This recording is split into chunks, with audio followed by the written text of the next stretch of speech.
ఆంధ్రప్రదేశ్లోని వాల్మీకి బోయ కులస్తులందరూ ఏకతాటిపై నడవాలని వాల్మీకి సంఘ నాయకులు పిలుపునిచ్చారు. చిత్తూరు జిల్లా పెద్దపంజాని మండలం నడింపల్లి గ్రామంలోని వాల్మీకి మహర్షి విగ్రహానికి పూలమాలలు వేసి ప్రత్యేక పూజలు నిర్వహించిన అనంతరం ఈ కార్యక్రమాన్ని ప్రారంభించారు.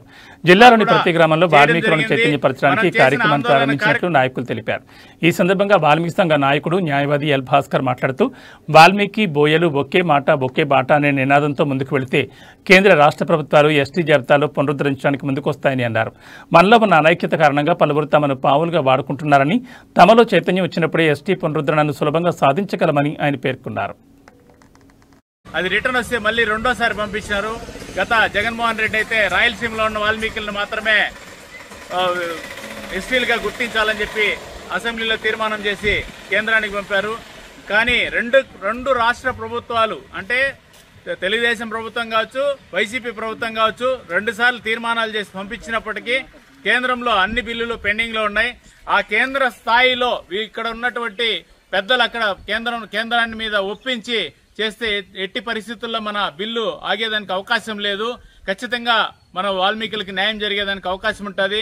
ప్రధానంగా నేను దాదాపు 1980 అంటే 88, 90, 88, 89 నుంచి మన వాల్మీకి సంఘాల్లో పనిచేస్తూ వాల్మీకి సంఘాల సందర్భంలో మన ఆంధ్ర కావచ్చు, తెలంగాణ కావచ్చు, కర్ణాటక కావచ్చు, తమిళనాడు కావచ్చు ఎన్నో సందర్భాల్లో సమావేశాలకు అటెండ్ అయ్యి కేంద్ర స్థాయిలో పెద్దల దృష్టికి మన సమస్యను తీసుకెళ్లడం జరిగింది. అయినప్పటికీ అక్కడ వాళ్ళు ఎందుకు పెండింగ్ పెట్టినారంటే మన రాష్ట్రం నుంచి దాన్ని ఖచ్చితంగా గట్టిగా పోరాడడం లేదు, దాని మీద ప్రెజర్ తేవడం లేదు అనే ఉద్దేశంతో వాళ్ళు ఉండడం అక్కడ పెండింగ్ పెట్టడం జరిగింది. ఎందుకంటే మనం ఒక బిల్లు పాస్ చేసి వెళ్లడము మనకి అగేనిస్ట్ గా ఉండే వాళ్ళు ఇప్పుడైతే ఎవరైతే ఎస్టీ రిజర్వేషన్ వర్తించి వాళ్ళైతే అనుభవిస్తున్నారో మన ఫలాలను కూడా వాళ్ళు అనుభవిస్తున్నారో ఆ ఫలాలు అనుభవిస్తున్న వారు జనాభా ప్రాతిపదికన వాల్మీకి బోయల్ని గాని ఎస్టీలు గుర్తిస్తే మనకి రిజర్వేషన్ వాళ్ళకున్న తక్కువ జనాభాని రిజర్వేషన్ ఫలాలు అందేదానికి అవకాశం తక్కువ ఉంటుందనే ఏకైక కారణంతో మనం ప్రతిసారి కేంద్రానికి వెళ్లడం, కేంద్రం మీద ఒత్తిడి తెచ్చినప్పుడంతా వీళ్ళు పోయి కన్సర్న్ ఎస్టీ కమిషన్ దగ్గర పెండింగ్ పెట్టడం, కేంద్ర ప్రభుత్వ పెద్దలతో మాట్లాడి దాన్ని పెండింగ్ పెట్టిస్తున్నారు. దానికి ప్రధాన కారణం ఏమిటంటే మన రాష్ట్రంలో వాల్మీకులందరూ ఏకతాటి మీద లేదని ఏకైక కారణంతో వాళ్ళు పాలకులు ఆ విధంగా చేస్తున్నారు. మనమంతా ఒకటే, వాల్మీకులంతా ఒకటే, వాల్మీకులందరూ ఏకతాటి మీద ఉన్నామని చెప్పేసి ఏకైక నినాదం మా ఎస్టీ రిజర్వేషన్ అని చెప్పి ఏ రోజైతే వాల్మీకులందరూ ఏకతాటి మీద వస్తారో గ్రూపులుగా వేరే వివిధ సంఘాలు కావచ్చు, గ్రూపులు కావచ్చు అన్ని పక్కన పెట్టి మన రిజర్వేషన్ సాధనకు అందరూ ఏకతాటిపై వచ్చి ఖచ్చితంగా ప్రభుత్వాల మీద ఇక్కడ కూటమి ప్రభుత్వం, కేంద్రంలో కూటమి ప్రభుత్వం ఉంది కాబట్టి ఆ 2 ప్రభుత్వాల మీద మనం కానీ ఒత్తిడి తెస్తే ఖచ్చితంగా మన వాల్మీకులకు రిజర్వేషన్ ఫలాలు అందేదానికి అవకాశం ఉంటుంది. కేంద్రంలో ఒత్తిడి మీద తెచ్చేదానికి కర్ణాటకలో మనకు అందరూ తెలుసు, మన బంధువులందరూ ఎస్టీలో ఉన్నారు.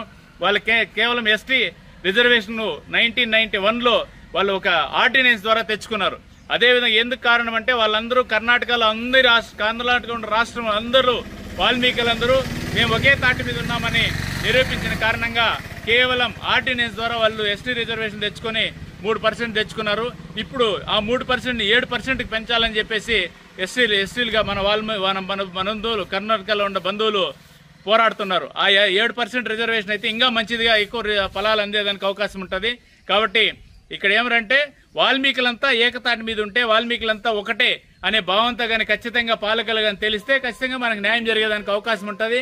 కాబట్టి జనరల్ గా పల్లెల్లో గానీ కుటుంబంలో గానీ అన్నదమ్ముల మధ్య ఏ విధంగా చిచ్చు పెట్టి వాళ్ళు లబ్ధి పొందుతారో అదేవిధంగా మనలో కూడా గ్రూపులుగా విభజించి మీరు మాకు కూడా రండి నేను మీకు న్యాయం చేస్తాం, మాకు కూడా రండి మేము న్యాయం చేస్తామని వాళ్ళు పెద్దలు అంటే రాజకీయ లబ్ధి కోసము మనల్ని విడదీసి పాలిస్తున్నారు. కాబట్టి వాళ్ళందరికీ బుద్ధి తేవాలంటే ఖచ్చితంగా మనమంతా ఏకతాటి మీద ఉండి వాల్మీకులంతా ఒకటేనే భావన వాళ్ళు కానీ తీసుకొస్తే ఖచ్చితంగా వాల్మీకులు లేకపోతే మనం లేము, మనం రోడ్ల మీద తిరగలేమనే కొంతమంది ఏదైతే భావన ఉంటుందో అది వాళ్ళకి గుర్తించాలని చెప్పేసి వాల్మీకులంతా ఏకతాటి మీద నిలబడాలని ఒకే వాల్మీకులంతా ఒకటేనే భావంతో అందరి దృష్టిలో తీసుకురావాలని చెప్పేసి కోరుతూ 7వ తేదీకి ప్రమోషన్ 7వ తేదీకి ఐక్య వేదిక ఈ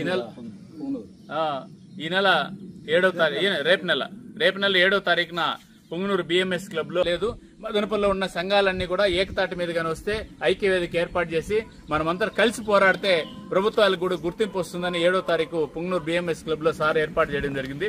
దాన్ని కూడా మనం అందరూ వెళ్లి